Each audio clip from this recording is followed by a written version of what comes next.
দশম শ্ৰেণীৰ সমূহ ছাত্ৰ ছাত্ৰীলৈ শুভেচ্ছা জনাই আৰম্ভ কৰিছোঁ এই বিশেষ বিদ্যাৰ্থী অনুষ্ঠানটি।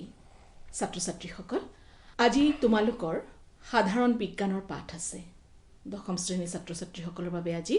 সাধাৰণ বিজ্ঞানৰ পাঠ আমি লৈ আহিছোঁ আৰু এই পাঠদান কৰিবলৈ ষ্টুডিঅ'ত উপস্থিত হৈছেহি অসম জাতীয় বিদ্যালয়ৰ শিক্ষক পংকজ দত্ত। নমস্কাৰ শ্ৰী দত্ত। নমস্কাৰ বাইদেউ। আজি এচিড, ক্ষাৰক আৰু লৱণ এই বিষয়ে আলোচনা কৰিবলৈ লোৱা হৈছে। তোমালোক সাজু হৈছা নিশ্চয়। তোমালোকে পাঠ্যপুথিখন, এখন বহী, পেন বা পেঞ্চিল লগত লৈ লোৱা। ছাৰে কৈ যোৱাৰ সময়ত তোমালোকে লিখিও যাব পাৰা। গতিকে পাঠটি ছাৰে আৰম্ভ কৰিছে, এচিড, ক্ষাৰক আৰু লৱণ। তোমালোকে মনোযোগেৰে শুনা হওক। শিক্ষাৰ্থীসকল সকলোৱে মোৰ মৰম লবা। আজি আমি বাইদেৱে কোৱাৰ নিচিনাকৈ এচিড, ক্ষাৰক আৰু লৱণ পাঠটো আলোচনা কৰিম। ইয়াতে আজি আমি প্ৰথমতে এচিড আৰু ক্ষাৰক এই দুয়োবিধ পদাৰ্থৰ বিষয়ে আলোচনা কৰিম। যদি সময় হয় আমি লৱণৰ বিষয়ে আলোচনা কৰিম। আমি আগবাঢ়ি যাম। প্ৰথমতে আমি আলোচনা কৰিবলৈ ওলাইছোঁ এচিডৰ বিষয়ে। তোমালোকে বাইদেৱে কোৱাৰ নিচিনাকৈ কাগজ কলম উলিয়াই ল'বা। মই কৈ যাম যিবিলাক বস্তু লিখিব লাগে তোমালোকে লিখি ল'বা। আমি প্ৰথমতে এচিডৰ বিষয়ে আলোচনা কৰোঁ। আমি এচিড আমাৰ চাৰিওকাষে দৈনন্দিন জীৱনত আমি এচিডৰ সংস্পৰ্শলৈ আহোঁ। এচিড আমি ব্যৱহাৰ কৰোঁ। এচিডৰ লগত আমাৰ বিভিন্ন কাম কাজ চলি থাকে। আমাৰ ৰান্ধনী ঘৰতো এচিডৰ লগত ঘৰৰ লগতো এচিডৰ এটা সুসম্পৰ্ক আছে। তোমালোকে চাগে এতিয়া গৰমৰ দিন নেমু টেঙাৰ চৰ্বত খাই খুব ভাল পোৱা, তেতেলী টেঙা আচাৰো খাই ভাল পোৱা চাগে। তোমালোকে দৈ গাখীৰ খাই ভাল পোৱা, তোমালোকে মাখন খাই ভাল পোৱা। এই আটাইবোৰ পদাৰ্থতেই এচিড থাকে। এতিয়া এচিডনো কোনবোৰ? আমি যদি সাধাৰণতে চাব লাগে, আমি কোনো বৈজ্ঞানিক বিশ্লেষণ নকৰাকৈ যদি আমি চাওঁ, তেনেহ'লে আমি ক'ব পাৰোঁ যিবিলাক বস্তু খালে টেঙা লাগে সেইবিলাকেই এচিড। নেমু টেঙা টেঙা, তাৰপিছত বিলাহী টেঙা, মৌচুমী টেঙা, ৰবাব টেঙা টেঙা, এনেকুৱা আটাইবোৰ টেঙা পদাৰ্থতে এচিড থাকে। আৰু আমি এক অৰ্থত ক'বই পাৰোঁ যে টেঙা পদাৰ্থবিলাক এচিড। ঠিকে আছে। এতিয়া আমি যদি ৰাসায়নিকভাৱে ক'ব লাগে কোনবিলাক পদাৰ্থ এচিড,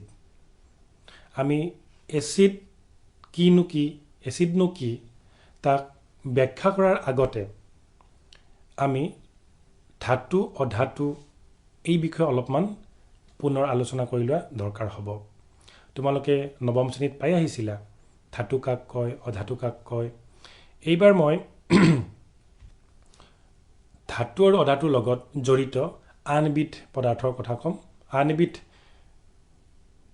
ৰাসায়নিক সংযুতিৰ কথা ক'ম। তাৰ নাম হ'ব মূলক। মূলক হ'ল একাধিক পৰমাণুৰ থোপ। মূলকবিলাক একাধিক পৰমাণুৰ থোপ, যিয়ে ৰাসায়নিক বিক্ৰিয়াত এটা পৰমাণুৰ দৰে আচৰণ দেখুৱায় বা এটা পৰমাণুৰ দৰে বিক্ৰিয়া কৰে বা বিক্ৰিয়াত ভাগ লয়। মই আকৌ কৈছোঁ, মূলক হ'ল একাধিক পৰমাণুৰ এটা থোপ, যিয়ে ৰাসায়নিক বিক্ৰিয়া এটাত এটা পৰমাণুৰ দৰে আচৰণ কৰে। এতিয়া এই মূলকবিলাকৰ দুটা ভাগ থাকিব। এবিধ হ'ল ধাতৱীয় মূলক আৰু আনবিধ হ'ল অধাতৱীয় মূলক। ধাতৱীয় মূলকবিলাকে ধাতুৰ পৰমাণুৰ দৰে আচৰণ দেখুৱাব আৰু অধাতৱীয় মূলকবিলাকে অধাতুৰ পৰমাণুৰ দৰে আচৰণ দেখুৱাব। আশা কৰোঁ তোমালোকে মূলকৰ বিষয়ে গম পালা। এতিয়া মই ক'বলৈ যাম এচিডনো কোনবোৰ পদাৰ্থক আমি এচিড বুলি ক'ম। এচিড হ'ল অধাতু বা অধাতৱীয় মূলক আৰু হাইড্ৰজেনৰ যৌগ। এচিডবোৰ অধাতু বা অধাতৱীয় মূলক আৰু হাইড্ৰজেনৰ যৌগ। য'ত অতি কমেও এটা প্ৰতিস্থাপনীয় হাইড্ৰজেন পৰমাণু থাকে তোমালোকে যোৱাটো পাঠত প্ৰতিস্থাপন বিক্ৰিয়া পাইছিলা তাত আমি দেখা পাইছিলোঁ যে এবিধ যৌগৰ পৰা এবিধ সক্ৰিয় ধাতুৱে তাতকৈ কম সক্ৰিয় ধাতুবোৰক প্ৰতিস্থাপন কৰিব পাৰে ঠিক তেনেদৰে যিবোৰ যৌগত প্ৰতিস্থাপনীয় হাইড্ৰজেন পৰমাণু থাকিব আৰু সেই যৌগটো যদি অধাতু বা অধাতৱীয় মূলক আৰু হাইড্ৰজেনৰ যৌগ হয় তেনেহ'লে তাক আমি এচিড বুলি ক'ম তোমালোকে সংজ্ঞাটো লিখি লোৱা এচিড হ'ল অধাতু বা অধাতৱীয় মূলক আৰু হাইড্ৰজেনৰ যৌগ কমা য'ত অতি কমেও এটা প্ৰতিস্থাপনীয় হাইড্ৰজেন পৰমাণু থাকে তোমালোকে চাগে লিখি লৈছা এতিয়া মই ইয়াৰে এটা উদাহৰণ দিম যে কেনেকুৱা ধৰণৰ প্ৰতিস্থাপন হয় তোমালোকে লিখি লোৱাচোন HCl plus Zn মানে hydrochloric acid plus zinc gives zinc chloride মানে ZnCl2 zinc chloride plus hydrogen gas H2 অৰ্থাৎ ইয়াৰ HCl2 হ'ল এচিড HCl তাৰ নাম হ'ব হাইড্ৰক্লৰিক এচিড হাইড্ৰক্লৰিক এচিডৰ লগত জিংকে বিক্ৰিয়া কৰিছে জিংকে বিক্ৰিয়া কৰাৰ ফলত জিংক ক্লোৰাইড আৰু হাইড্ৰজেন গেছ উৎপন্ন হৈছে অৰ্থাৎ হাইড্ৰজেন প্ৰতিস্থাপিত হৈছে এনেকৈ যদি প্ৰতিস্থাপন হ'ব পৰা হাইড্ৰজেন পৰমাণু থাকে তেনেকুৱা অধাতু বা অধাতৱীয় মূলকৰ হাইড্ৰজেন থকা যৌগবিলাকক আমি এচিড বুলি ক'ব পাৰোঁ আশা কৰোঁ তোমালোকে বুজি পাইছা এইবাৰ আমি এচিডৰ ভৌতিক ধৰ্মৰ বিষয়ে আলোচনা কৰিম তোমালোকক মই আগৰটো পাঠত ভৌতিক ধৰ্ম ভৌতিক পৰিৱৰ্তন ৰাসায়নিক ধৰ্ম ৰাসায়নিক পৰিৱৰ্তন এইবোৰৰ কথা কৈছিলোঁ এতিয়া আমি এচিডৰ ভৌতিক ধৰ্মৰ বিষয়ে আলোচনা কৰোঁ প্ৰথম ধৰ্মটোৰ বিষয়ে মই অলপ আগতে কৈছিলোঁ তোমালোকে লিখি যাবা তোমালোকে এটা ভাগ কৰা ভৌতিক ধৰ্ম বুলি কৈ তোমালোকে এটা টাইটেল দিয়া বা শিৰোনাম দিয়া দি তলত লিখি যাবা ভৌতিক ধৰ্ম 1 এচিডৰ সোৱাদ টেঙা তোমালোকে লিখি লোৱা এচিডৰ সোৱাদ টেঙা অৰ্থাৎ সকলোবিলাক টেঙা বস্তুকে আমি এচিড বুলি কওঁ কিছুমান এচিড আমি খাব পাৰোঁ আমাৰ উপকাৰ কৰে কিছুমান এচিড আমি খাব নোৱাৰোঁ সেইবিলাকে আমাৰ অপকাৰ কৰে আমি পিছৰ পৰ্যায়ত সেই বিষয়ে আলোচনা কৰিম 2 নম্বৰ ধৰ্মটো লিখিবা এচিড পানীত দ্ৰৱণীয় লিখি লোৱা আকৌ কৈছোঁ মই এচিড পানীত দ্ৰৱণীয় 3 নম্বৰটো লিখিবা এচিডে বিদ্যুৎ পৰিবহন কৰে এচিডে বিদ্যুৎ পৰিবহন কৰে এতিয়া এচিডে বিদ্যুৎ কেনেদৰে পৰিবহন কৰে চোৱাচোন যে তোমালোকে এটা বিক্ৰিয়া এটা লিখি লোৱা আমাৰ যে 2 নম্বৰ ধৰ্মটো আছিলে এচিড পানীত দ্ৰৱণীয় এচিডনো পানীত দিলে কি হয় এচিড পানীত দিলে কি হয় এটা বিক্ৰিয়াৰ সহায়ত আমি বুজিবলৈ যত্ন কৰোঁ চোৱাচোন তোমালোকে লিখি লোৱা আমি হাইড্ৰক্লৰিক এচিডৰ কথা ক'ম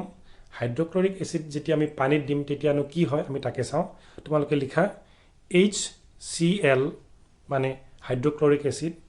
ইয়াক যেতিয়া আমি পানীত দিম তেতিয়া ইয়াৰ হাইড্ৰজেন আয়ন আৰু ক্লোৰিন আয়নলৈকে বিয়োজিত হ'ব বা বিযোজিত হ'ব HCl কি হ'ব H+ আয়ন তোমালোকে লিখিবা H+ Hৰ ওপৰত সৰুকৈ এটা প্লাছ চিন দিবা Hৰ ওপৰত সোঁফালে এটা সৰুকৈ প্লাছ চিন দিয়া তোমালোকে কিতাপৰ পেজ নাম্বাৰটো উলিয়াই ল'ব পাৰিবা মই তাতে দিলে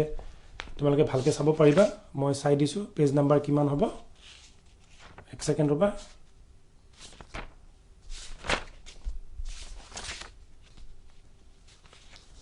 তোমালোকে কিতাপখন মেলি লৈছাতো কোনখন পেজ নাম্বাৰত থাকিব পেজ নাম্বাৰ 23 হয় তোমালোকে পেজ নাম্বাৰ 23 উলিয়াই লোৱাচোন তাত তোমালোকে দেখা পাবা প্লাস ইনটু কোড দিয়ে আৰু মাইনাস ইনটু কোড দিয়ে এবাৰ চাই লোৱা তোমালোকে কিতাপত নথকা অলপ কথা মই কৈলাম প্ৰথমখিনিত কিতাপত এই ৰিএকচনটো নাই কিন্তু তোমালোকে লিখা HCl gives H plus মানে হাইড্ৰোজেন আয়ন যোগ Cl minus মানে ক্লোৰাইড আয়ন তোমালোকে পেজ নাম্বাৰ 23 এনেদৰে দেখুৱা আছে প্লাস কোড লিখিব লাগে মাইনাস কোড লিখিব লাগে তোমালোকে লিখি লোৱা অৰ্থাৎ আমি গম পালো যে হাইড্ৰক্লোৰিক এসিড যদি পানীত দিয়া হয় পানীত যোগ কৰা হয় তেতিয়া হলে হাইড্ৰোজেন আয়ন আৰু ক্লোৰিন আয়নলৈকে বিয়োজিত হয় এইবাৰ এবিধ আমি বেলেগ এসিড লওঁ এইবাৰ এসিড ললো আমি H2SO4 H2SO4 ৰ ৰাসায়নিক নাম হ'ল সালফিউৰিক এসিড ইয়াত চোৱাচোন H2 হাইড্ৰোজেন আছে আৰু লগত কি আছে SO4 SO4 কি বুলি কোৱা হয় সালফেট মূলক আমি যে কৈছিলো অধাতৱীয় মূলক ইয়া SO4 বা সালফেট মূলক হ'ল এবিধ অধাতৱীয় মূলক এতিয়া H2SO4 বা সালফিউৰিক এসিড যদি আমি পানীত দ্ৰবীভূত কৰো তেতিয়া হলে কি উৎপন্ন হ'ব কি হলে বিয়োজিত হ'ব H+ হাইড্ৰোজেন আয়ন আৰু সালফেট আয়ন SO4 2- মাইনাস এটোৰ আগত সৰুকৈ 2 এটা লিখি দিবা SO4 2- এতিয়া যদি ব্যালেন্স কৰিব লাগে হাইড্ৰোজেন আয়নৰ আগত 2 এটা বহুৱাই দিয়া অৰ্থাৎ H2SO4 gives 2H+ plus SO4 2-. এতিয়া ইয়াত চোৱা যে পানীত দিয়াৰ লগে লগে এসিডটো কি হ'ল হাইড্ৰোজেন আয়ন এই এবিধ ধনাত্মক আয়ন আৰু ক্লোৰাইড আয়ন হাইড্ৰক্লোৰিক এসিড হাইড্ৰোজেন আয়ন আৰু ক্লোৰাইড আয়নলৈ বিয়োজিত হ'ল অৰ্থাৎ যিকোনো এসিড যদি আমি পানীত দ্ৰবীভূত কৰো তেনে হলে হাইড্ৰোজেন আয়ন আৰু আন এবিধ ঋণাত্মক আয়ন উৎপত্তি হ'ব বা সৃষ্টি হ'ব এতিয়া আমি চাও এই যে হাইড্ৰোজেন আয়নটো উৎপন্ন হৈছে হাইড্ৰোজেন আয়ন অকলে থাকিব নোৱাৰে ই হাইড্ৰোজেন আয়নে কি কৰে এটা পানীৰ অণুৰ লগ লাগি আন এটা নতুন আয়ন উৎপন্ন কৰে আৰু সেই আয়ন হিচাপে সেই আয়ন হিচাপেহে থাকিব পাৰে তোমালোকে লিখি লোৱা H+ হাইড্ৰোজেন আয়ন প্লাস H2O মানে পানীৰ এটা অণু হাইড্ৰোজেন আয়ন প্লাস এটা পানীৰ অণু gives কি হ'ব H3O+ ইয়াক ক'ব হাইড্ৰোনিয়াম আয়ন অৰ্থাৎ H+ আয়ন বা হাইড্ৰোজেন আয়নে অকলে বৰ্তি থাকিব নোৱাৰে গতিকে কি হিচাপে থাকিব H3O+ হিচাপে থাকিব আশা কৰো তোমালোকে এইখিনি বুজি পাইছা এতিয়া আমি আলোচনা কৰো যে এসিডে কি দৰে বিদ্যুৎ পৰিবহন কৰিব পাৰে এতিয়া যেতিয়াই এসিড আমি পানীত দ্ৰবীভূত কৰিলো হেতুক আমি কম এসিডৰ জলীয় দ্ৰৱ এসিডৰ জলীয় দ্ৰৱত আমি গমেই পালো হাইড্ৰোজেন আয়ন বা ইবিধ ধনাত্মক আয়ন যে এসিডৰ জলীয় দ্ৰৱত হাইড্ৰোজেন আয়ন আৰু আন ঋণাত্মক আয়ন বা এনায়ন থাকে দুয়োবিধ আয়নে মুক্ত হৈ থাকে যদি এসিডৰ জলীয় দ্ৰৱত আমি এটা বেটাৰী সংযোগ কৰি দুডাল বিদ্যুৎ দাৰ তাত ডুবাই দিও তেনেহলে বিভৱভেদৰ প্ৰভাৱত বা বিদ্যুৎ প্ৰবাহৰ প্ৰভাৱত এই আয়নবিলাক ধনাত্মক আয়নবিলাক ঋণাত্মক বিদ্যুৎ দাৰলৈ আৰু ঋণাত্মক আয়নবিলাক ধনাত্মক বিদ্যুৎ দাৰলৈ গতি কৰিব আৰু আয়নৰ এই গতিয়ে হ'ব বিদ্যুৎ প্ৰবাহ অৰ্থাৎ আমি ক'ব পাৰো যে আয়নবিলাকৰ উপস্থিতিৰ কাৰণে এসিডৰ জলীয় দ্ৰৱই বিদ্যুৎ পৰিবহন কৰিব পাৰে মই আকৌ কৈছো যে এই আয়নবিলাকৰ উপস্থিতিৰ বাবে এসিডৰ জলীয় দ্ৰৱ এটাই বিদ্যুৎ পৰিবহন কৰিব পাৰে এতিয়া আমি এটা কথা আলোচনা কৰোঁ সেয়া হ'ল যে এচিডে যিবিলাক ধৰ্ম দেখুৱায় ৰাসায়নিক ধৰ্ম বিশেষকৈ কিহৰ বাবে এচিডে এই ৰাসায়নিক ধৰ্মবিলাক দেখুৱাব পাৰে ইয়াৰ কাৰণটো হ'ল যে এচিডে জলীয় দ্ৰৱত হাইড্ৰজেন আয়ন মুক্ত কৰিব পাৰে আৰু এই হাইড্ৰজেন আয়নেই এচিডৰ যিবিলাক ধৰ্ম আমি পাম ৰাসায়নিক ধৰ্ম আমি পাম সেই ৰাসায়নিক ধৰ্মবিলাক এই হাইড্ৰজেনৰ আয়নৰ উপস্থিতিৰ কাৰণেহে সম্ভৱ হয় যদি হাইড্ৰজেন আয়নটো মুকলি নহয় তেনেহলে এচিডে বিক্ৰিয়াও কৰিব নোৱাৰে এচিডে তাৰ এচিডৰ ধৰ্মও দেখুৱাব নোৱাৰে এটা কথা মন কৰাচোন যে HCl হাইড্ৰক্লৰিক এয়া এবিধ গেছ HCl এবিধ গেছ এতিয়া এই HClক যদি আমি পানীত দ্ৰৱীভূত নকৰোঁ তেনেহলে HCl কিন্তু শুকান অৱস্থাত বা গেছীয় অৱস্থাত এই হাইড্ৰজেন আয়ন মুক্ত কৰিব নোৱাৰে সেই অৱস্থাত HCl কিন্তু এচিডৰ ধৰ্ম দেখুৱাব নোৱাৰে কেতিয়া পাৰিব যেতিয়া HClক পানীত দ্ৰৱীভূত কৰা হ'ব তেতিয়াহে HCl এচিডৰ ধৰ্ম দেখুৱাব পাৰিব আশা কৰোঁ বুজি পাইছা কথাটো এইবাৰ আমি এচিডৰ ৰাসায়নিক ধৰ্মৰ বিষয়ে আলোচনা কৰোঁ হওক এচিডৰ ৰাসায়নিক ধৰ্ম তোমালোকে কিন্তু ধৰ্মবিলাক লিখি যাবা দেই এচিডৰ ৰাসায়নিক ধৰ্ম অৰ্থাৎ এচিডবিলাকেনো কেনেদৰে অইন পদাৰ্থৰ লগত বিক্ৰিয়া কৰে সেইবিলাককে আমি চমুকৈ এচিডৰ ৰাসায়নিক ধৰ্ম বুলি ক'ম এতিয়া চোৱা এচিডৰ ৰাসায়নিক ধৰ্ম আমি এক নম্বৰটো যদি দিব যাওঁ তোমালোকে চাবা প্ৰথম ধৰ্মটো হ'ব তোমালোকে লিখি যাবা দেই এচিডে ধাতুৰ সৈতে বিক্ৰিয়া কৰি এচিডে ধাতুৰ সৈতে বিক্ৰিয়া কৰি লৱণ আৰু হাইড্ৰজেন গেছ উৎপন্ন কৰে তোমালোকে লিখি লৈছা নহয় মই আকৌ কৈছোঁ এচিডে ধাতুৰ সৈতে বিক্ৰিয়া কৰি লৱণ আৰু হাইড্ৰজেন গেছ উৎপন্ন কৰে এতিয়া মই এটা ইয়াৰে উদাহৰণ দিম তোমালোকে লিখি ল'বা হাইড্ৰক্লৰিক এচিডে জিংকৰ সৈতে বিক্ৰিয়া কৰি হাইড্ৰক্লৰিক এচিডে জিংকৰ সৈতে বিক্ৰিয়া কৰি জিংক ক্লোৰাইড আৰু হাইড্ৰজেন গেছ উৎপন্ন কৰে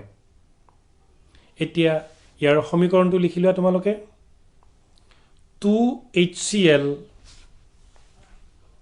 2HCl plus Zn gives ZnCl2 plus H2 তোমালোকে চাগে বুজি পালা এচিডৰ প্ৰথম ৰাসায়নিক ধৰ্মটো এতিয়া আমি 2 নম্বৰ ৰাসায়নিক ধৰ্মলৈ যাম হেয়া হ'ল তোমালোকে লিখি যাবা এচিড আৰু ক্ষাৰকৰ মাজত এচিড আৰু ক্ষাৰকৰ মাজত বিক্ৰিয়া ঘটি লৱণ আৰু পানী উৎপন্ন হয় আকৌ লিখি লোৱা তোমালোকে লিখি ল'বা মই আকৌ কৈছোঁ এবাৰ এচিড আৰু ক্ষাৰকৰ মাজত বিক্ৰিয়া ঘটিলে লৱণ আৰু পানী উৎপন্ন হয় তোমালোকে এতিয়া উদাহৰণ এটা লিখি লোৱা হেয়া হ'ব হাইড্ৰক্লৰিক এচিডে সোডিয়াম হাইড্ৰক্সাইডৰ লগত বিক্ৰিয়া কৰিলে সোডিয়াম ক্লোৰাইড আৰু পানী উৎপন্ন হয় এইটোৰ সমীকৰণটো তোমালোকে লিখি লোৱা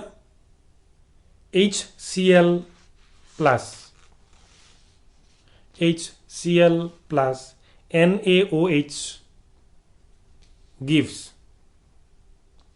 NaCl plus H2O ইয়াৰে HCl টো হ'ল এচিড সোডিয়াম হাইড্ৰক্সাইডটো হ'ব ক্ষাৰক সোডিয়াম ক্লোৰাইডটো হ'ব লৱণ গতিকে তোমালোকে চাগে বুজি পালা এতিয়া এইবাৰ এটা অইন ধৰ্মলৈ গৈছো হেয়া হ'ল এচিডে ধাতুৰ অক্সাইডৰ লগত বিক্ৰিয়া কৰি লৱণ আৰু পানী উৎপন্ন কৰে তোমালোকে লিখি লোৱা এচিডে ধাতুৰ অক্সাইডৰ লগত বিক্ৰিয়া কৰিলে লৱণ আৰু পানী উৎপন্ন হয় এতিয়া তোমালোকে ইয়াৰ এটা উদাহৰণ লিখি লোৱা হাইড্ৰক্লোৰিক এচিডে সোডিয়াম অক্সাইডৰ লগত বিক্ৰিয়া কৰিলে সোডিয়াম ক্লোৰাইড আৰু পানী উৎপন্ন হয় এতিয়া তোমালোকে ইয়াৰ সমীকৰণটো লিখি লোৱা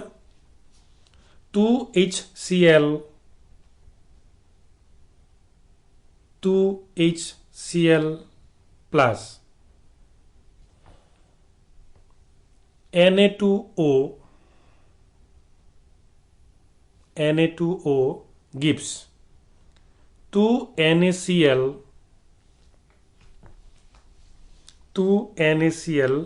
plus H2O ইয়াৰে চাবা হাইড্ৰক্লোৰিক এচিড এয়া হৈছে এচিডে Na2O এয়া হৈছে ধাতুৰ অক্সাইড বা ধাতৱীয় অক্সাইড আৰু NaCl হৈছে লৱণ তোমালোকে চোৱাচোন আমি যেটো 2 নম্বৰ ধৰ্ম দিছিলো এচিডে ক্ষাৰকৰ লগত বিক্ৰিয়া কৰিলে লৱণ আৰু পানী উৎপন্ন হয় এইটো ধৰ্ম কি কৈছো মই এচিডে ধাতুৰ অক্সাইডৰ লগত বিক্ৰিয়া কৰিলে লৱণ আৰু পানী উৎপন্ন হয় ইয়াত উৎপন্ন হোৱা পদাৰ্থ দুয়োটা ক্ষেত্ৰতে একেই তেনেহলে ক্ষাৰক আৰু ধাতুৰ অক্সাইডৰ মাজত কিবা সম্পৰ্ক সাদৃশ্য আছে নেকি নিশ্চয়কৈ থাকিব নহলে একে ধৰণৰ পদাৰ্থ উৎপন্ন নহলহেতেন আসলতে কি হয় যেতিয়া ধাতুৰ অক্সাইড এচিডৰ লগত যোগ কৰা হয় এচিডৰ লগত যোগ কৰা হয় মানে এচিডৰ জলীয় দ্ৰৱৰ লগত যোগ কৰা হয় কাৰণ এচিডে জলীয় দ্ৰৱ অৱস্থাতহে বিক্ৰিয়া কৰিব পাৰে যেতিয়াই ধাতুৰ অক্সাইড এচিডৰ জলীয় দ্ৰৱত যোগ কৰা হয় তেতিয়া তাত থকা পানীত ধাতুৰ অক্সাইড দ্ৰৱীভূত হয় দ্ৰৱীভূত হৈ ক্ষাৰক উৎপন্ন কৰে আৰু সেই ক্ষাৰকে এচিডৰ লগত বিক্ৰিয়া কৰে হেয়েহে এই বিক্ৰিয়াটো এচিড আৰু ক্ষাৰকৰ মাজৰ বিক্ৰিয়াৰ দৰে তোমালোকে এটা ব্ৰেকেট দি লিখি লোৱাচোন ব্ৰেকেট এটা দিবা লিখিবা Na2O plus H2O gives twice NaOH bracket close কৰি দিয়া অৰ্থাৎ সোডিয়াম অক্সাইড মানে ধাতুৰ অক্সাইড যেতিয়া পানীত দ্ৰৱীভূত হ'ল তেতিয়া কি উৎপন্ন হ'ল সোডিয়াম হাইড্ৰক্সাইড ই এবিধ ক্ষাৰক অৰ্থাৎ হাইড্ৰক্লোৰিক এচিডে সোডিয়াম অক্সাইডৰ লগত বিক্ৰিয়া কৰাৰ অৰ্থ এটো হ'ল যে সোডিয়াম অক্সাইডে প্ৰকৃততে সোডিয়াম হাইড্ৰক্সাইডৰ লগতহে বিক্ৰিয়া কৰিলে আশা কৰোঁ তোমালোকে এইখিনি কথা বুজি পাইছা এতিয়া আমি এচিডৰ 4 নম্বৰ ধৰ্মটোলৈকে আহোঁ এচিডৰ 4 নম্বৰ ধৰ্মটো হৈছে তোমালোকে লিখি লোৱা এচিডে ধাতুৰ কাৰ্বনেটৰ লগত বিক্ৰিয়া কৰিলে এচিডে ধাতুৰ কাৰ্বনেটৰ লগত বিক্ৰিয়া কৰিলে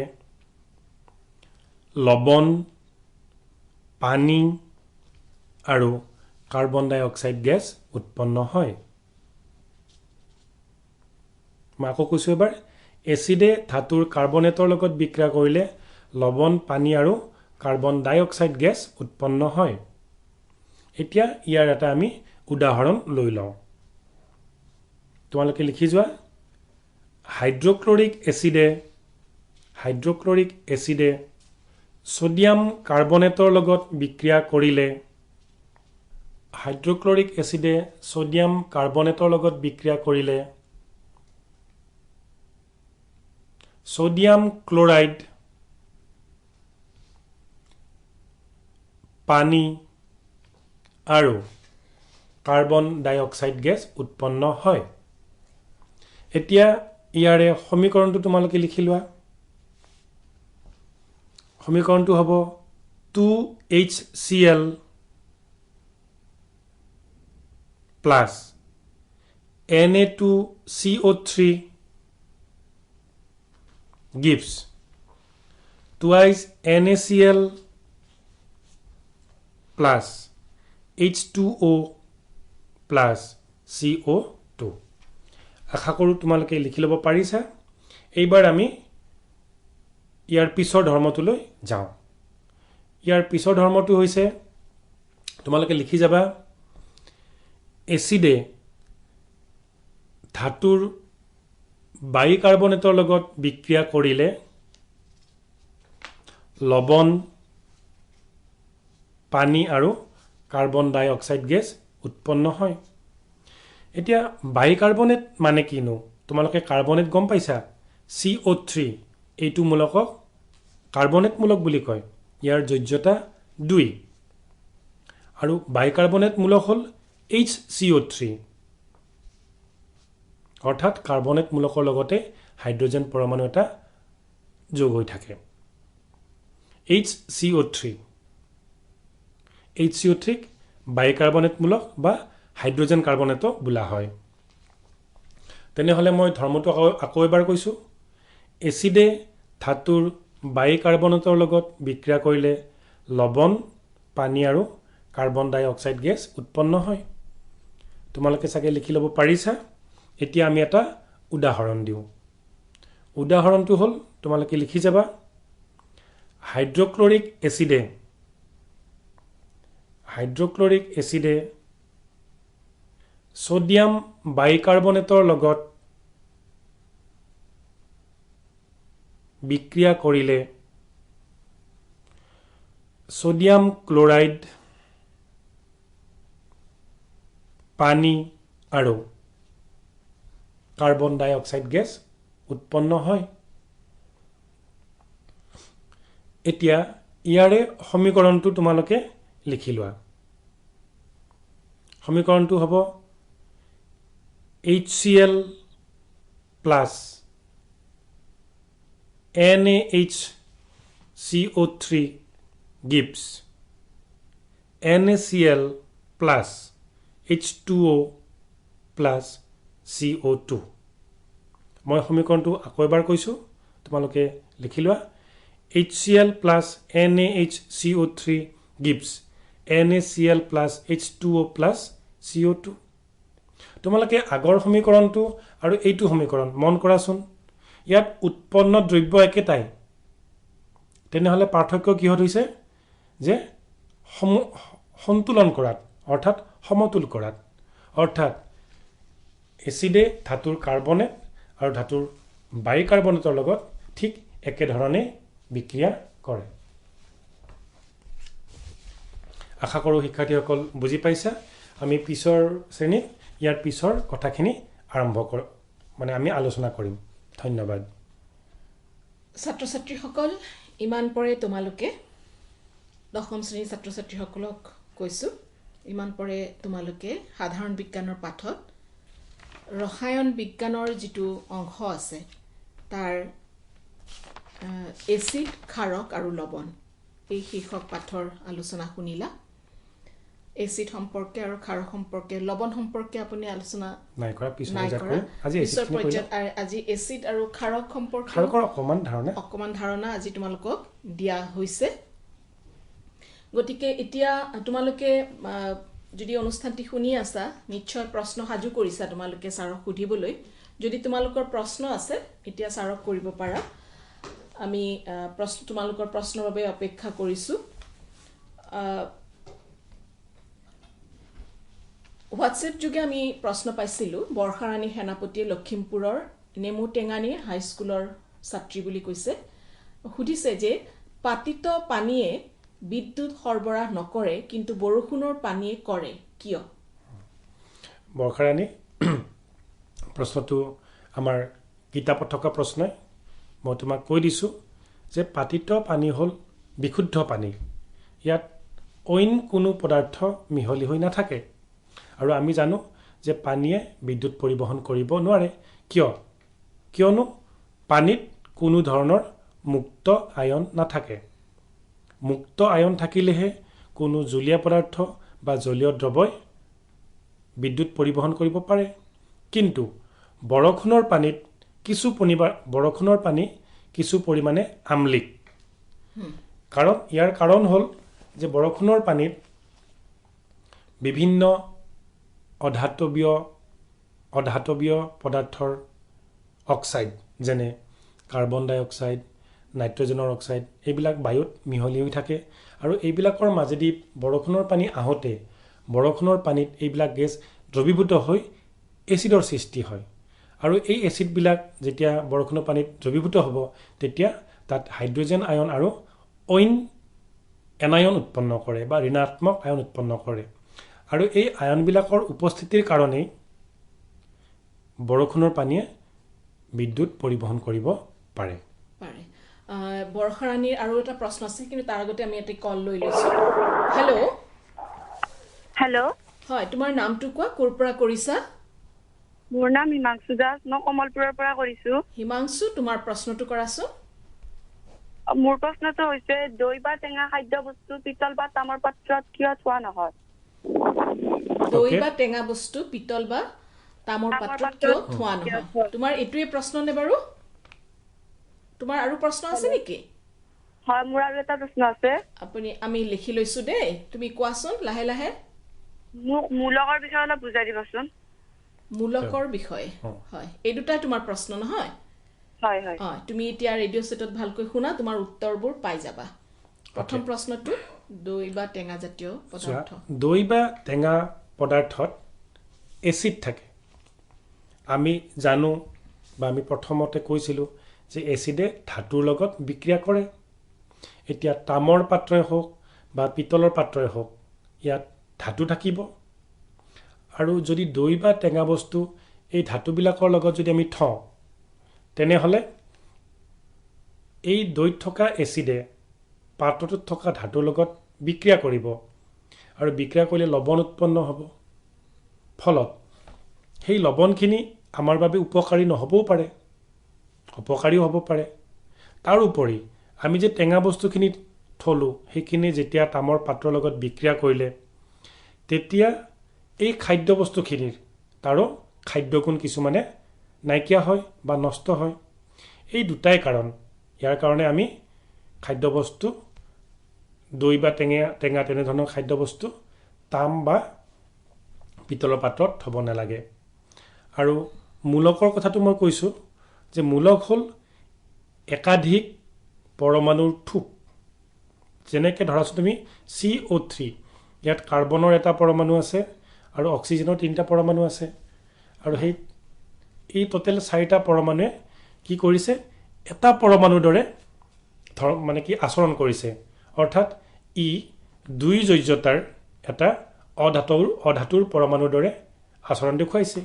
আৰু এই থোপটোক আমি কি বুলি ক'ম মূলক বুলি ক'ম আশা কৰোঁ হিমাংশু তুমি তোমাৰ প্ৰশ্নটোৰ উত্তৰ পাইছা ধন্যবাদ আমি আৰু এটা কল পাইছোঁ হেল্ল' হয় তোমাৰ নামটো কোৱা নমস্কাৰ মোৰ নাম শেখামণি শইকীয়া তোমাৰ প্ৰশ্ন তুমি ক'ৰ পৰা কৰিছা মই চৰাইদেউ জিলাৰ সোণাৰীৰ পৰা কৈছোঁ সোণাৰীৰ পৰা কৰিছা তোমাৰ প্ৰশ্নটো কৰাচোন আৰু এলকহল আৰু গ্লুক'জৰ দৰে যৌগবোৰত হাইড্ৰজেন থাকে কিন্তু সিহঁতক এচিড হিচাপে কিয় শ্ৰেণীভুক্ত কৰা নহয় এলকহল আৰু গ্লুক'জত প্ৰশ্ন হেল্ল' হয় আপুনি প্ৰশ্নটো তোমাৰ প্ৰশ্নবোৰ গম পাইছোঁ তুমি এইটোৱে সুধিছা নহয় জানো এলকহল আৰু গ্লুক'জত হাইড্ৰজেন থাকে যদিও ইহঁতক কিয় এচিডৰ শ্ৰেণীভুক্ত কৰা নহয় হয়নে ৰেখামণি এইটো প্ৰশ্ন পাঠৰে প্ৰশ্ন অনুশীলনীৰ প্ৰশ্ন এটা চোৱা এই প্ৰশ্নটো উত্তৰ জানিবলৈ হলে আমি এচিডেনো এচিডৰ ধৰ্ম কিয় দেখুৱায় এটো মই মোৰ যিখিনি মই ব্যাখ্যা কৰিছিলো তাত মই কৈছো এচিডে এচিডৰ ধৰ্ম তেতিয়াহে দেখুৱায় যেতিয়া এই হাইড্ৰোজেন আয়ন মুক্ত কৰে হাইড্ৰোজেন আয়ন কেতিয়া মুক্ত কৰে জলীয় দ্ৰৱত মুক্ত কৰে ওকে এটা চোৱা এলকহল আৰু গ্লুকোজ দুয়োবিধ পদাৰ্থতে হাইড্ৰোজেন ঠিকই আছে হাইড্ৰোজেন আছে কিন্তু যেতিয়া এলকহল বা গ্লুকোজৰ জলীয় দ্ৰৱ তৈয়াৰ কৰা হ'ব তেতিয়া সেই জলীয় দ্ৰৱত কিন্তু হাইড্ৰোজেন আয়ন মুক্ত নহয় আৰু হাইড্ৰোজেন আয়ন মুক্ত নোহোৱা বাবে ই এচিডৰ ধৰ্ম দেখুৱাব নোৱাৰে হেয়েহে এলকহল আৰু গ্লুকোজক এচিডৰ শ্ৰেণীভুক্ত কৰা নহয় বুজি পাইছানে ৰেখামণি চিন্ময় ডেকাই এটি প্ৰশ্ন পঠিয়াইছে যে হাইড্ৰোজেন আয়নটো আকৌ এবাৰ বুজাই দিবচোন হাইড্ৰোজেন আয়ন হয় ওকে হাইড্ৰোজেন এতিয়া আমি এইখিনি কথা আমি ক্লাস 9 ত পাইছিলো যে আয়ন কেনেদৰে সৃষ্টি হয় তুমি যদি হাইড্ৰোজেনৰ পাৰমাণৱিক গঠনটো চাব যোৱা হাইড্ৰোজেনৰ নিউক্লিয়াছত কি থাকিব যে হাইড্ৰোজেনৰ তিনিটা সমস্থানিক থাকিব এটা হ'ব সাধাৰণ হাইড্ৰোজেন deuterium আৰু ট্ৰিচিয়াম ইয়াৰ আমি সাধাৰণ হাইড্ৰোজেনৰ কথাই কলো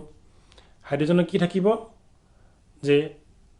তাৰ এটা প্ৰোটন থাকিব নিউক্লিয়াছত আৰু deuterium কি থাকিব এটা প্ৰোটন এটা নিউট্ৰন থাকিব আৰু ট্ৰিচিয়াম কি থাকিব এটা প্ৰোটন দুটা নিউট্ৰন আমি গম পালো যে হাইড্ৰোজেনৰ নিউক্লিয়াছ এটা থাকিবই যেহেতু ই এটা পৰমাণু কিন্তু হাইড্ৰোজেনৰ ইলেক্ট্ৰনৰ সংখ্যা কিমান হাইড্ৰোজেনৰ ইলেক্ট্ৰনৰ সংখ্যা হ'ল 1 অৰ্থাৎ হাইড্ৰোজেনৰ ইলেক্ট্ৰন মাত্ৰ এটা এতিয়া প্ৰোটন হ'ল ধনাত্মকভাৱে আহিত আৰু ইয়াৰ আমি আধান +1 বুলি ধৰো আৰু ইলেক্ট্ৰনৰ আধান হ'ল ঋণাত্মক ইয়াক আমি এটা ইলেক্ট্ৰনৰ আধানক -1 বুলি ধৰো এতিয়া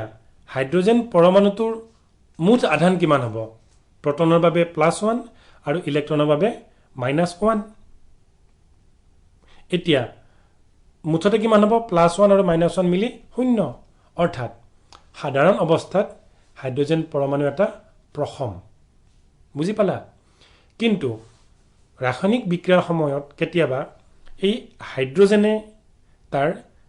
যেটো একমাত্ৰ ইলেক্ট্ৰন হেতু ত্যাগ কৰে এই ইলেক্ট্ৰনটো ত্যাগ কৰিলে কি হ'ব সেই অৱস্থাত পৰমাণুটোত কি থাকিব আহিত কণিকা অকল এটা প্ৰোটন থাকিব +1 ইলেক্ট্ৰন কি ইলেক্ট্ৰনটো নাথাকে গতিকে সেই অৱস্থাত ইলেক্ট্ৰনটো ত্যাগ কৰাৰ পিছত যেটো অৱস্থা পাব পৰমাণুটোৱে তেতিয়া তাৰ কিন্তু আধান হ'বগে +1 কিয়নো ইলেক্ট্ৰনটো ইতিমধ্যে তাৰ পৰা আঁতৰি গৈছে হয় আমি আৰু এটা প্ৰশ্ন পাইছো হেল্ল হেল্ল হেল্ল হয় তোমাৰ নামটো কোৱা মোৰ নাম শ্ৰী বিতুপন ডেকা বিতুপন তুমি ক'ৰ পৰা কৰিছা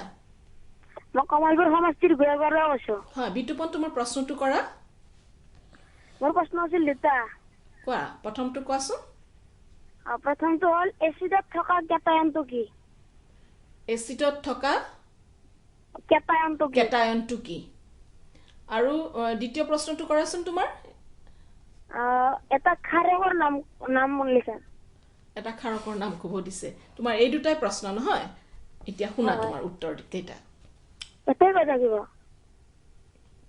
হয় কি কৈছা বিতুপন হেল্ল হয় কোৱা আৰু কিবা কৈছিলা আৰু কিবা আছে নেকি তোমাৰ ক'বলৈ নাই এতিয়া শুনা তোমাৰ উত্তৰ কেইটা শুনা কেটায়ন মানে হ'ল ধনাত্মক আয়ন বুজি পাইছানে আৰু এনায়ন মানে হ'ল ঋণাত্মক আয়ন এচিডত যেটো ধনাত্মক আয়ন থাকিব হেতু হ'ব হাইড্ৰোজেন আয়ন বুজি পালা আৰু তুমি এবিধ ক্ষাৰকৰ নাম ক'ব কৈছিলা মই দুবিধমান বেছিকৈ কৈ দিওঁ হয় sodium hydroxide potassium hydroxide ammonium hydroxide magnesium hydroxide এইবিলাক হ'ল ক্ষাৰক হয় বিতুপনে প্ৰশ্ন উত্তৰ নিশ্চয় পাইছে আমি এটি প্ৰশ্ন লৈ লওঁ নামটি উল্লেখ কৰা নাই কোনে পঠিয়াইছে যে হোৱাট ইজ লিটমাছ লিটমাছ সম্পৰ্কে জানিব বিচাৰিছিলে আমি লিটমাছৰ বিষয়ে আমি কম আমি আসলে আজি লিটমাছ সম্পৰ্কে জানিব বিচাৰে জ্যোতিষমান দত্তই ধেমাজিৰ 2 নম্বৰ 3 নম্বৰ সিমেন্ট চাপৰিৰ পৰা কৰিছিলে ধেমাজিৰ ওকে আমি জ্যোতিষমানৰ লিটমাছ কি হেতু জানি লম তাৰ আগতে আমি ফোন কল এটা লৈ লিছো হেল্ল' হয় তোমাৰ নামটো কোৱা ক'ৰ পৰা কৰিছা মোৰ নাম শ্বেহনাজ বৰা শ্বেহনাজ ক'ৰ পৰা কৰিছা মই গোলাঘাটিলৰ পৰা কৰিছো গোলাঘাটৰ পৰা তোমাৰ প্ৰশ্নটো কৰাছোন মোৰ প্ৰশ্ন দুটা আছিল হয় কৰাছোন এটা এটাকে মোৰ প্ৰথম প্ৰশ্নটো হৈছে মিথাইল অৰেঞ্জ আৰু ফিনক্সিলিনে এচিড আৰু ক্ষাৰকত হয় কোৱা শ্বেহনাজ আমি শুনি আছো তুমি কোৱা প্ৰশ্ন কেইটা মোৰ প্ৰথম প্ৰশ্নটো হৈছে কোৱা শ্বেহনাজ এচিড আৰু ক্ষাৰকত কি প্ৰশ্নটো কাটি কাটি আহিছে কি সুধিছে মই গম পাইছো আপুনি ধৰিব পাৰিছে হয় শ্বেহনাজ তোমাৰ উত্তৰটো শুনা তোমাৰ প্ৰশ্নটো কাটি কাটি আহিছে কিন্তু চাই ধৰিব পাৰিছে তোমাৰ প্ৰশ্নটো আমি উত্তৰটো দি দিছো মই তোমাক গোটেই বিস্তাৰিতভাৱে কৈ দিছো যে মিথাইল অৰেঞ্জ নামৰ যেটো সূচক আমি আজি সূচকৰ কথা আলোচনা নকৰিলো আমাৰ সময় নহল আমি পৰৱৰ্তী শ্ৰেণীত আমি সূচকৰ কথা আলোচনা কৰিম মিথাইল অৰেঞ্জে এচিডত ৰঙচুৱা বা ৰঙা ৰং দেখুৱায় ক্ষাৰকত হালধীয়া ৰং দেখুৱায় আৰু প্ৰথম মাধ্যমত হালধীয়া ৰঙি দেখুৱায় তেনেদৰে ফিনেপথেলিনে ক্ষাৰকীয় মাধ্যমত গুলপীয়া এচিডত ৰংহীন আৰু প্ৰথমতো ৰংহীন হয় মই তোমাক আকৌ কৈ দিছো এই দুটাৰ উপৰিও লিটমাছ কাগজ আছে বা লিটমাছ আছে লিটমাছে প্ৰথম মাধ্যমত বেঙুনীয়া ক্ষাৰকীয় মাধ্যমত নীলা আৰু আম্লিক মাধ্যমত ৰঙা ৰং প্ৰদৰ্শন কৰে আমি আৰু এটা ফোন পাইছো হেল্ল' তোমাৰ নামটো কোৱা ক'ৰ পৰা কৰিছা নমস্কাৰ মোৰ নাম শ্ৰী অজয়নাথ মই হোজাইৰ পৰা কৈছিলো হোজাইৰ পৰা কৰিছা তোমাৰ প্ৰশ্নটো কৰা মোৰ ক্ষাৰকীয় দ্ৰৱত H+ আয়ন থাকিব পাৰেনে যদি থাকে ইহঁত কিয় ক্ষাৰকীয় হয় কি কৈছা ক্ষাৰকীয় দ্ৰৱত কি কৈছিলা তুমি H+ আয়ন থাকিব পাৰেনে সেইটো পাঠৰে প্ৰশ্ন হয় ঠিক আছে ক্ষাৰকীয় দ্ৰৱটো বা আম্লিক দ্ৰৱ দুয়োবিধ দ্ৰৱতে হাইড্ৰোজেন আয়ন আৰু হাইড্ৰক্সাইড আয়ন থাকে বুজি পাইছা কিন্তু ক্ষাৰকীয় দ্ৰৱত কি হ'ব হাইড্ৰক্সাইড আয়নৰ গাঢ়তা হাইড্ৰোজেন আয়নৰ গাঢ়তাতকৈ বেছি হ'ব আৰু আম্লিক মাধ্যমত হাইড্ৰোজেন আয়নৰ গাঢ়তা হাইড্ৰক্সাইড আয়নৰ গাঢ়তাতকৈ বেছি হ'ব আশা কৰো তুমি উত্তৰটো পাইছা হয় আমি প্ৰশ্ন পাইছিলো বেছিভাগে এটা প্ৰশ্ন কৰিছে যে why should card and sour substances not be kept in brass and copper vessels এইটো প্ৰশ্ন উত্তৰ দিলো বাইদেউ ইয়াৰ আগতে এবাৰ দিছে আৰু এগৰাকী ছাত্ৰই কৰিছে আপুনি চমুকে আকৌ এবাৰ কৈ দিব পাৰিব নেকি কৈ দিব পাৰিম হয় তাৰ আগতে মোক কোনোবা এটা লিটমাছৰ কথা সুধিছিলে সেইটো কৈ লওঁ নেকি what is litmus হয় জ্যোতিষমান দত্তই এই প্ৰশ্নটো কৰিছিলে আৰু লিটমাছ কি হেতু সুধিছিলে ওকে তুমি এটা কাম কৰাচোন জ্যোতিষমান তুমি তোমাৰ কিতাপৰ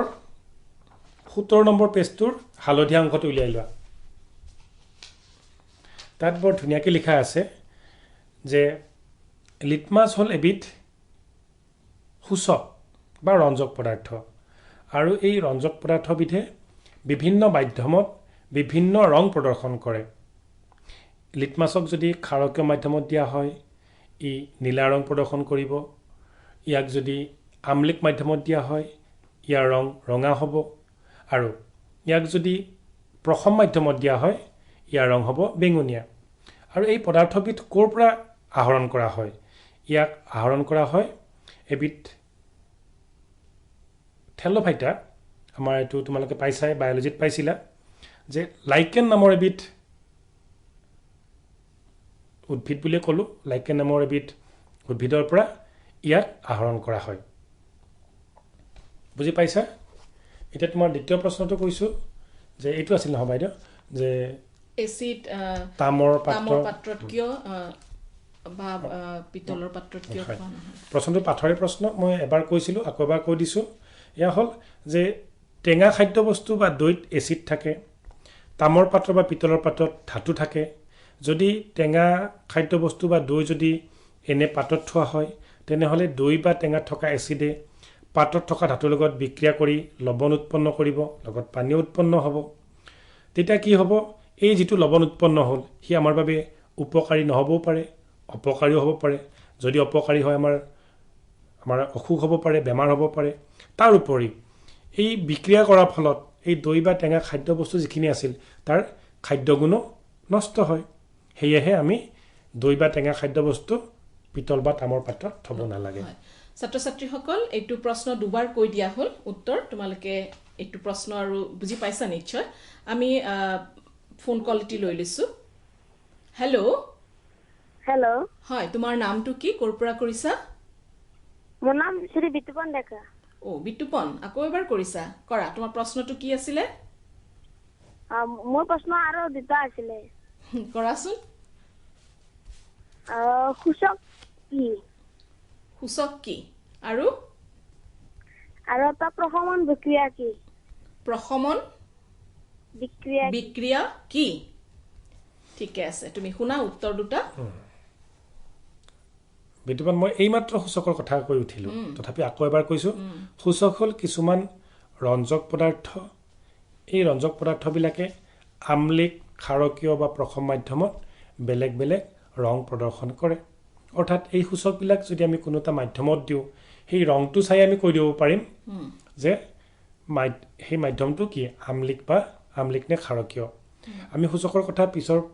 ক্লাছত পাতিম, তেতিয়া আমি আৰু বহলভাৱে ইয়াৰ বিষয়ে আলোচনা কৰিম। নেক্সট সুধিছিলা প্ৰশমন বিক্ৰিয়া কি? এইটো আমি আলোচনা কৰিম, তথাপিও মই চমুকৈ কৈ দিছোঁ। প্ৰশমন বিক্ৰিয়া হ'ল যেতিয়া এচিড আৰু ক্ষাৰে উভয়ে বিক্ৰিয়া কৰে, বা যেতিয়া এচিড আৰু ক্ষাৰৰ মাজত বিক্ৰিয়া হয়, তেতিয়া এচিড আৰু ক্ষাৰক উভয়ৰ গুণ হেৰুৱাই লৱণ আৰু পানী উৎপন্ন কৰে। অৰ্থাৎ এচিড আৰু ক্ষাৰকৰ মাজত বিক্ৰিয়া হ'লে এচিডৰ গুণ নাথাকে, ক্ষাৰকৰ গুণ নাথাকে। অৰ্থাৎ যিটো পদাৰ্থ উৎপন্ন হ'ব সেই পদাৰ্থবিধ এচিডৰ গুণো নাথাকিব তাত, আৰু ক্ষাৰকৰ গুণো নাথাকিব, অৰ্থাৎ প্ৰশমিত হৈ পৰিব। সেয়েহে এনে বিক্ৰিয়াবিলাকক প্ৰশমন বিক্ৰিয়া বোলে। আশা কৰোঁ বিতুপন তুমি বুজি পাইছা। হয়, ডিব্ৰুগড়ৰ চাবুৱাৰ পৰা টেনিছা গগৈয়ে এটা প্ৰশ্ন কৰিছিলে, আৰু একেটা প্ৰশ্নই ৰূপামণি দে বাক্সাৰ পৰা কৰিছে। বাক্সাৰ পৰা ৰূপামণি দে এচিডৰ সাৰ্বজনীন গুণ সম্পৰ্কে জানিব বিচাৰিছে, আৰু টেনিছা গগৈয়ে এচিড আৰু ক্ষাৰকৰ দুয়োটাৰে সাৰ্বজনীন গুণ সম্পৰ্কে জানিব বিচাৰিছে। অ'কে, যিহেতু আমি প্ৰথমতে মই কৈ লৈছোঁ, ক্ষাৰকৰ বিষয়ে আমি বিস্তাৰিতভাৱে অহাটো ক্লাছত আলোচনা কৰিম। এতিয়া ক'লে হয়তো ভালকৈ বুজি নাপাবা, তথাপিও আমি এচিডৰ গুণবিলাকৰ কথা আজি আমি কৈ লওঁ। এচিডৰ সাৰ্বজনীন গুণ মানে এচিডৰ যিকেইটা ধৰ্ম, তোমালোকৰ কিতাপখন উলিয়াই লোৱাচোন।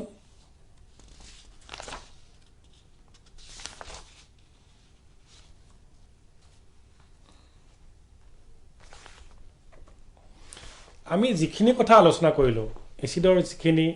ধৰ্মৰ কথা আলোচনা কৰিলোঁ, সেইখিনিয়ে এচিডৰ সাৰ্বজনীন গুণ। যেনে এচিডৰ সোৱাদ টেঙা হয়, পানীত দ্ৰৱণীয় হয়, ই বিদ্যুৎ পৰিবহণ কৰিব পাৰে। বুজি পাইছা? এচিডে ধাতুৰ লগত বিক্ৰিয়া কৰি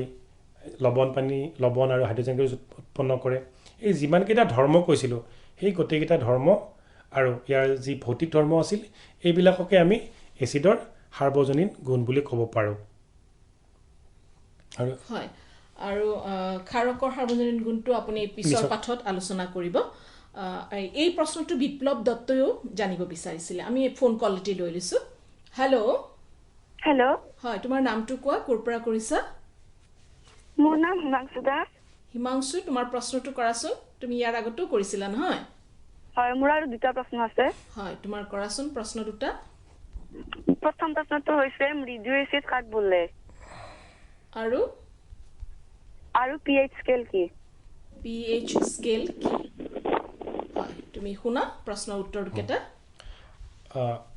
হিমাংশু, তোমাৰ এই দুটা প্ৰশ্নৰ কথা মই আজি চমুকৈ কৈ দিম, কিন্তু মই পিছৰ শ্ৰেণীত এইটো বহলভাৱে আলোচনা কৰিম। যে কিছুমান এচিডে খুব খৰকৈ, খুব প্ৰবলভাৱে বিক্ৰিয়া কৰে, কিছুমান এচিডে খুব প্ৰবলভাৱে বিক্ৰিয়া নকৰে, লাহে ধীৰে বা মৃদুভাৱে বিক্ৰিয়া কৰে, বা তাৰ আম্লিক গুণ কিছুমান এচিডৰ খুব বেছি আৰু আন কিছুমান এচিডৰ আম্লিক গুণ কম। যিবিলাকৰ আম্লিক গুণ বেছি আৰু প্ৰবলভাৱে বিক্ৰিয়া কৰে সেইবিলাকক তীব্ৰ এচিড বুলি কোৱা হয়, আৰু যিবিলাক এচিড তুলনামূলকভাৱে দুৰ্বল তাক কোৱা হয় মৃদু এচিড। এই বিষয়ে আমি পিছত বহলভাৱে আলোচনা কৰিম। আনহাতে pH স্কেল এক পদ্ধতি বা এবিধ স্কেল। এই pH স্কেলৰ সহায়ত আমি কোনোবা এটা দ্ৰৱ বা মাধ্যম আম্লিক নে ক্ষাৰকীয় নে প্ৰসম তাক আমি জানিব পাৰোঁ। pH স্কেলত কি কৰা হয় যে কোনো এবিধ মাধ্যম বা কোনো এবিধ দ্ৰৱৰ আম্লিকতা বা ক্ষাৰকীয়তা তাক কিছুমান সংখ্যাৰ লগত জড়িত কৰা হয়। আটাইতকৈ বেছি যি পৰিমাণতকৈ আৰু আম্লিক হ'ব নোৱাৰে সেই পৰিমাণক বা সেই আম্লিকতাক 0 বুলি ধৰা হয়, আৰু যি ক্ষাৰকীয়তা আটাইতকৈ বেছি যে তাতকৈ আৰু কোনো এটা দ্ৰৱ বেছি ক্ষাৰকীয় হ'ব নোৱাৰে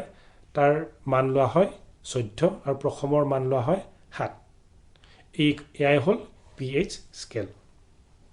হয়, আমি আৰু এটা কল পাইছোঁ। হেল্ল'। হেল্ল'। হয়, কোনে কৈছে? মেডাম মই ৰাহুল আমিন কৈছোঁ। হয়, ক'ৰ পৰা কৰিছা? পৰা ক'ৰ পৰা? গুৱাহাটী ক্লাবৰ পৰা কৈছোঁ মই। গুৱাহাটী ক্লাবৰ পৰা। তোমাৰ প্ৰশ্নটো কৰাচোন। প্ৰশ্নটো মেডাম মানে বৰষুণৰ পানীত কি এচিড থাকে, মই এচিডটোৰ নামটো জানিব বিচাৰিছোঁ আৰু pH-ৰ মাত্ৰা কিমান সেইটো জানিব বিচাৰিছোঁ। বৰষুণৰ পানীত কি এচিড থাকে আৰু pH-ৰ মাত্ৰাটো জানিব বিচাৰিছিলে। হয়। হয়। মই প্ৰশ্নটো অলপ উল্লেখ কৰিছিলোঁ যে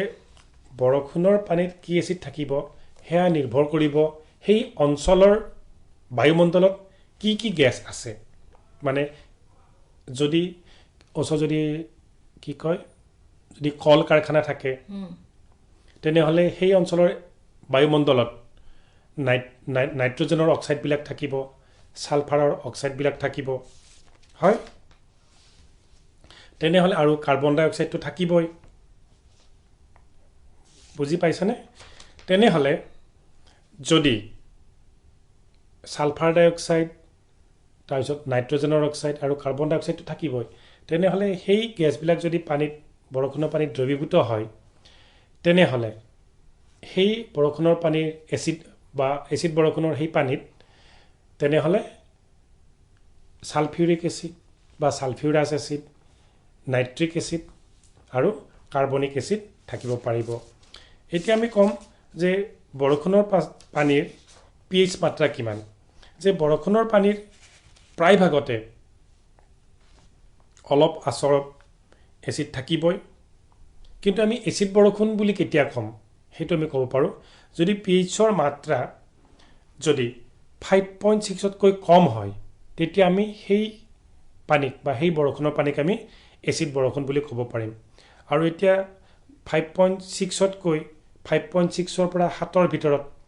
বৰষুণৰ পানীত যিকোনো মাত্ৰাত যিকোনো pH হ'ব পাৰে, কিন্তু 5.6তকৈ যদি কম হয় তাক আমি এচিড বৰষুণ বুলি ক'ম। হয়, আৰু এটা প্ৰশ্ন, এই প্ৰশ্নটো বৰ্ষাৰাণী সেনাপতি লখিমপুৰৰ পৰাই কৰিছিলে, আৰু এগৰাকী ছাত্ৰ নে ছাত্ৰী আমি ধৰিব পৰা নাই, নাম উল্লেখ কৰা নাই, কৰিছে। প্ৰশ্নটো একেই, পানীৰ অনুপস্থিতিত এচিডে এচিড ধৰ্ম প্ৰদৰ্শন নকৰে কিয়? এইটো পাঠৰে প্ৰশ্ন। হয়। যে মই আমাৰ যিখিনি কথা আমি আলোচনা কৰিছিলোঁ তেতিয়াই কৈছিলোঁ যে এচিডে তেতিয়াহে এচিডৰ ধৰ্ম দেখুৱাব যেতিয়া ইয়াৰ হাইড্ৰজেন আয়নটো মুকলি হ'ব, অৰ্থাৎ মুক্ত হাইড্ৰজেন আয়ন থাকিলেহে এচিডে এচিডৰ ধৰ্ম দেখুৱাব। এতিয়া কথাটো হ'ল মুক্ত হাইড্ৰজেন আয়ন কেতিয়া সৃষ্টি হয়? যেতিয়া ই পানীত দ্ৰৱীভূত হ'ব বা যেতিয়া এচিডৰ জলীয় দ্ৰৱৰ সৃষ্টি হ'ব। সেয়েহে যদি পানী নাথাকে এচিডত হাইড্ৰজেন আয়ন মুকলি নহ'ব, আৰু পানীৰ অবিহনে এচিডে এচিডৰ ধৰ্ম দেখুৱাব নোৱাৰিব। হয়, আৰু এগৰাকী ছাত্ৰ নে ছাত্ৰী আমি ধৰিব পৰা নাই, নাম উল্লেখ কৰা নাই, হয়, সুধিছে যে পানীত পানী যদি প্ৰসম দ্ৰব্য হয় হাইড্ৰজেন এচিড আৰু অক্সিজেন ক্ষাৰক হ'ব নেকি? যে এইটো এচিড নহ'ব। এতিয়া কথাটো হ'ল যে যৌগবিলাকক আমি সকলোবিলাক যৌগকে এচিড ক্ষাৰ বা এচিড ক্ষাৰৰ পৰা সৃষ্টি হোৱা বুলি ক'ব নোৱাৰোঁ বা নহয় যে যিবিলাক অক্সাইড আছে অক্সাইডবিলাকক আমি তিনিটা ভাগত ভগাব পাৰোঁ আম্লিক অক্সাইড ক্ষাৰকীয় অক্সাইড আৰু প্ৰথম অক্সাইড পানী হ'ল এবিধ প্ৰথম অক্সাইড গতিকে আমি হাইড্ৰজেনক এচিড আৰু অক্সিজেনক ক্ষাৰক বুলি ক'ব নোৱাৰোঁ তুমি বৰ ভাল প্ৰশ্ন এটা কৰিছা হয় তাৰপিছত আৰু এগৰাকী আৰু এটা প্ৰশ্ন পাইছোঁ যে জলীয় দ্ৰৱত এচিড আৰু ক্ষাৰকৰ কিবা পৰিৱৰ্তন আছে নেকি মই এইটো কথা আলোচনা কৰিছিলোঁ যে জলীয় দ্ৰৱত কি হ'ব এচিডে হাইড্ৰজেন আয়ন আৰু অন্য এনায়ন মুক্ত কৰিব এটা উদাহৰণ লৈ লোৱা মই সমীকৰণটো কৈ যাম HCl gives H+ আয়ন প্লাছ ক্লৰাইড আয়ন অৰ্থাৎ হাইড্ৰক্লৰিক এচিড যদি জলীয় দ্ৰৱত আমি দিওঁ তেনেহ'লে কি হ'ব ই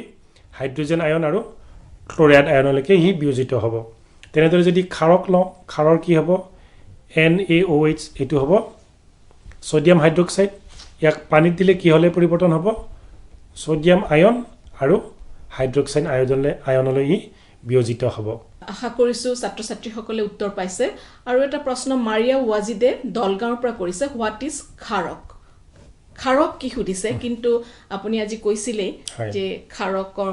সম্পৰ্কে আজি আমি যদিও আমি আৰম্ভণিতে কৈছিলোঁ হয় চমুকে কৈ দিব পাৰে ক্ষাৰক হ'ল ধাতু বা ধাতৱীয় মূলকৰ হাইড্ৰক্সাইড